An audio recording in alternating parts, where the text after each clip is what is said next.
Hello and welcome back to another episode of The Science Man Cometh. This ain't your granny's podcast. I'm your host and I'm joined here today by my two friends, Nearly Bald Man and Rich Person. Say hi, boys. Hi, boys. Hello, everybody. I have an extremely interesting topic today, probably most interesting that I've ever come up with. Real excited. But usually we start with small talk, so how's it going? What's going on in the world of Rich and Bald? I have small talk. I have big talk. Minus 10 points to Nearly Bald. What the heck, man? Go ahead, Rich. Right. So I found this thing. It's really interesting. It's called Xenobots. Oh, so like DeepSeek. No, actually they're tiny robots made by putting different bits of tissue together to make them do different things. So it's called that because, the parts themselves are foreign to each other, right? No, it's actually named after the frog. Well, that's very interesting. Was there a reason you brought this up, or are you just telling us? Yeah, what kind of things do these actually do? Well, I do have this article here. It's from the Weiss Institute, WYSS, Joshua Brown. It's from the Senate. It's called Team Builds First Living Robots Dash that can reproduce. Robots that can reproduce sounds a little worrying, to be honest.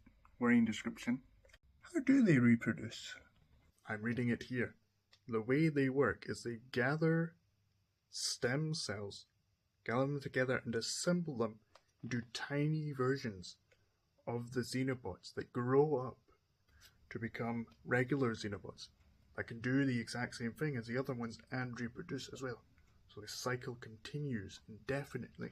And these single cells, are they just like regular single cells, or like from an organism?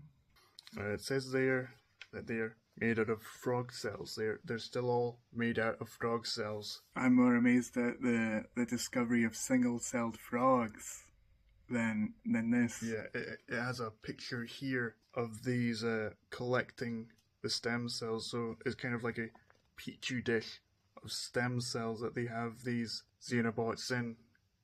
It says here they're developing the AI. So we're going to get to the point, the AI by Sam Kriegman, part of the team. He going to get to the point where we'll essentially be able to input the wanted task that we'll have for the Xenobot, and the AI will develop a design for that task, which could be whatever.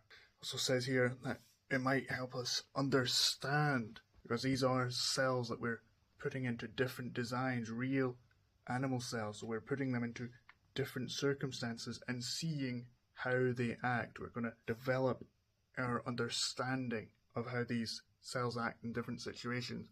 One of the examples that they gave is aging, which I find very interesting. Well, there's been a lot of things that have been said to, maybe help with aging. We've seen stem cells. People said this about telomeres, myelin sheaths, and mostly it's not really been helping people age an extra 40 years. It's mostly just been giving like ammo to science fiction writers. Most of this isn't seemingly real. Mm-hmm. Well, understanding it is still important, even if we can't, cure aging. There are still plenty of people who age much slower than other people, And the more we can understand that, it can help us develop ways to help them. Good point. Do you have another source for us, Rich? Yeah, this one's right here from Neil Solanki et al. Of the it's an article in Current Pharmaceutical Biotechnology called Xenobot Application in Drug Discovery. Interesting. Go on. It's mostly the same, little more detail.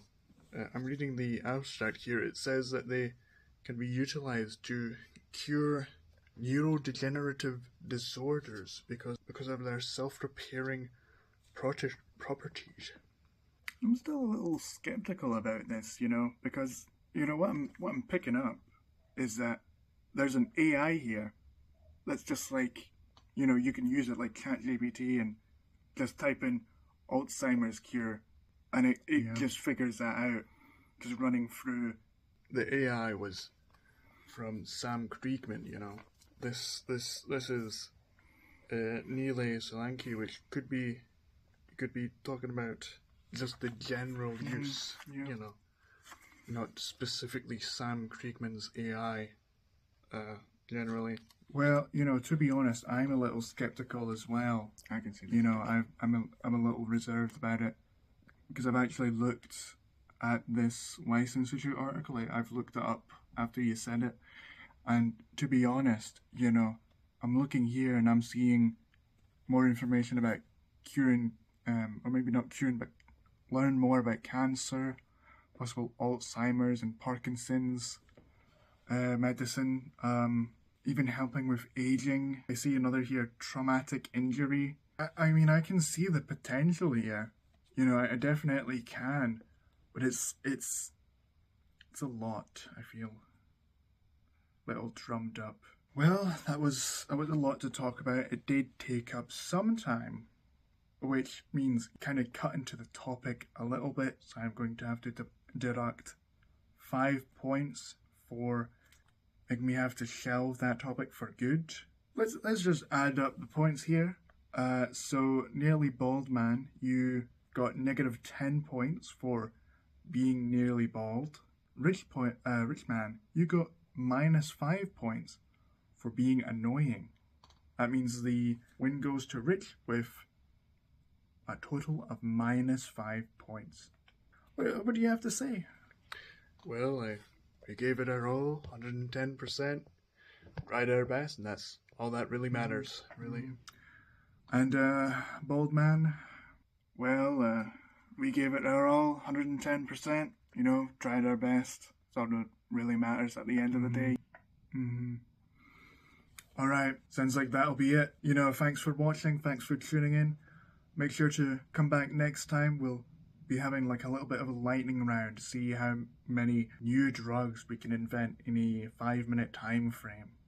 So make sure you come back for that. Alright, see you later.